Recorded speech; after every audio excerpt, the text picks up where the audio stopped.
So దిశ Andhra Pradesh ఎడిషన్లో సజ్జలపై criminal case అంటూ ఒక వార్తను హైలైట్ చేశారు. రూల్స్ పాటించే వారు కౌంటింగ్ ఏజెంట్లుగా వద్దని వివాదాస్పద వ్యాఖ్యలు, ఆగ్రహం వ్యక్తం చేసిన టీడీపీ పోలీసులకు ఫిర్యాదు చేయడంతో కేసు నమోదు. ఏపీ ప్రభుత్వ సలహాదారు వైసీపీ రాష్ట్ర ప్రధాన కార్యదర్శి సజ్జల రామకృష్ణారెడ్డిపై క్రిమినల్ కేసు నమోదైంది.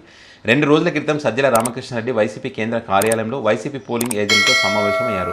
ఈ సమావేశంలో ఆయన మాట్లాడుతూ నిబంధనలు పాటించే వాళ్ళు కౌంటింగ్ ఏజెంట్లుగా అవసరం లేదని, రూల్స్ను కాదనలేక వెనక్కి తగ్గే వాళ్ళు ఏజెంట్లుగా వద్దని వివాదాస్పద వ్యాఖ్యలు చేశారు.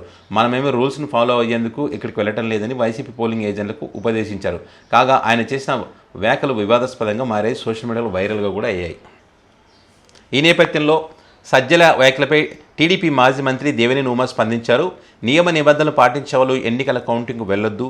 టీడీపీ జనసేన కౌంటింగ్ ఏజెంట్ల మీద తిరగబడే వాళ్ళు, వాళ్ళతో దెబ్బలాడే వాళ్ళు మాత్రమే కౌంటింగ్ వెళ్లాలని సజ్జల చెప్తున్నారంటే ఆయనకు చట్టం పట్ల, ఎలక్షన్ కమిషన్ నిబంధనల పట్ల ఎంత గౌరవం ఉందో అర్థమవుతుందని ఆగ్రహం వ్యక్తం చేశారు. ఇటువంటి చట్ట విరోధులను, చట్టాన్ని అతిక్రమించే వాళ్ళను వెంటనే అరెస్టు చేయాలని డిమాండ్ చేశారు.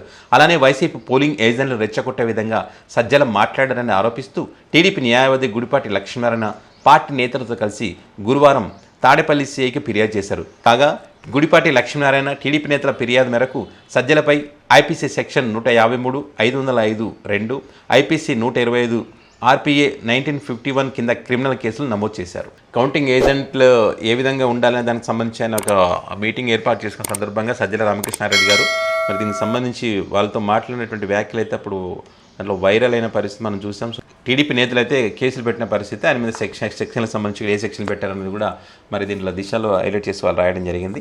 సో మరి వీళ్ళు ఏ రకమైనటువంటి నిర్ణయం తీసుకుంటారని చూద్దాం. ఇప్పటికే దీనికి ఎన్నికల కమిషన్లో కొన్ని నిబంధనలు సడలించారని చెప్పి ఏదైతే పోస్టల్ బ్యాలెట్కి సంబంధించిన అంశానికి సంబంధించి హైకోర్టుకు వెళ్ళినటువంటి నేపథ్యంలో వీరు ఏ రకంగా హైకోర్టుకి వెళ్తారా మరి ఏమైనా చేద్దారా చూద్దాం.